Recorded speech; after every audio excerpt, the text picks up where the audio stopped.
Hello students, welcome to our channel SWT study zone. आज हम लोग लेबर वेलफेयर लॉज का यूनिट थर्ड पढ़ने वाले हैं, जिसमें है employees provident fund and miscellaneous act 1952। तो आज हम लोग इसकी definition, scope and applicability of the act employees provident fund के बारे में पढ़ेंगे। ठीक है, अगर अभी तक आपने हमारे चैनल को सब्सक्राइब नहीं किया तो सब्सक्राइब कर दें। और बिना टाइम वेस्ट किए हम लोग अपने टॉपिक की ओर मूव ऑन करते हैं। तो हमारा पहला टॉपिक है definition.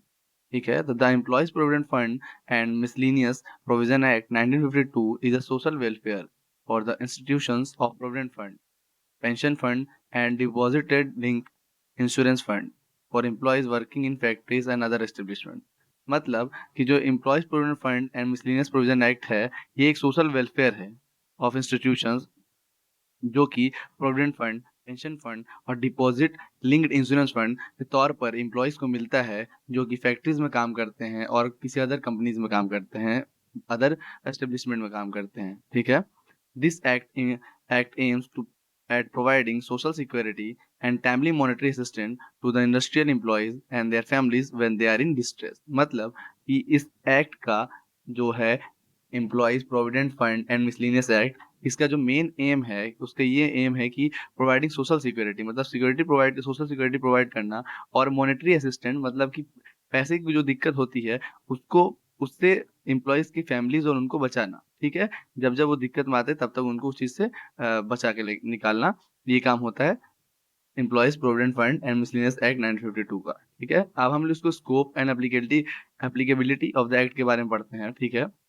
every factory engaged in any industry specified in Schedule 1 in which 20 or more persons are employed।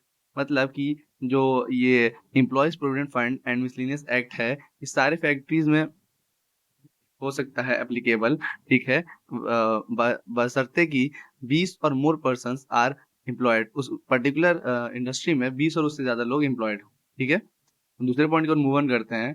Every other establishment employing 20 और मोर पर्सन्स और class of such establishment which the central government में notify. मतलब कि किसी other establishment भी ये applicable है जहाँ पे 20 और उससे ज्यादा लोग काम कर रहे हो और सेंट्रल गवर्नमेंट ने उसको नोटिफाई किया हो, बताया हो। ठीक है, अब हम अपने तीसरे पॉइंट की ओर मूव ऑन करते हैं। तीसरा पॉइंट कहता है any other establishment so notified by the central government even if employing less than 20 person. मतलब किसी भी एस्टेब्लिशमेंट में ये हो सकता है, एप्लीकेबल हो सकता है हमारा जो ये एक्ट है, जो कि employees provident fund and miscellaneous act है। ठीक है, बशर्ते कि सेंट्रल गवर्नमेंट ने उसको नोटिफाई किया हो और उसमें 20 से कम पर्सन भी हो तो भी चलेगा। ठीक है, एवरी एम्प्लॉय, हमारा फोर्थ पॉइंट कहता है every employee including the one employed through a contractor.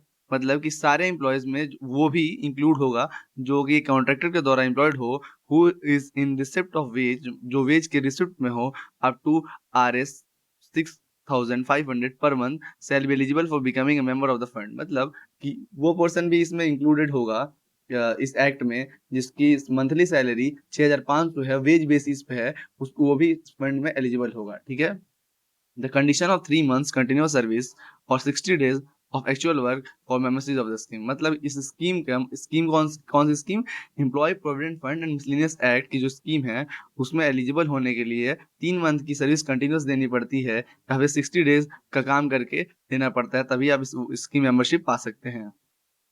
अब हम लोग अपने नेक्स्ट टॉपिक की ओर मूव ऑन करेंगे, जो कि है एम्प्लॉयज प्रोविडेंट फंड। ठीक है, तो हमारा जैसे कि आपको स्क्रीन पर दिख रहा होगा एम्प्लॉयज प्रोविडेंट फंड, इसके बारे में पढ़ते हैं। Under the scheme of employee provident fund both the employee and employer contribute their part of the whole of the amount is deposited by the employer. मतलब कि इसमें क्या होता है इस प्रोविडेंट फंड में कि एम्प्लॉय और एम्प्लॉयर दोनों के कुछ परसेंट ऑफ द पेमेंट में से काट के उसको एक सेफ पे रखा जाता है, डिपॉजिट करके रखा जाता है, जो कि उसके आने टाइम में, मतलब रिटायरमेंट के टाइम में उसको दिया जाता है।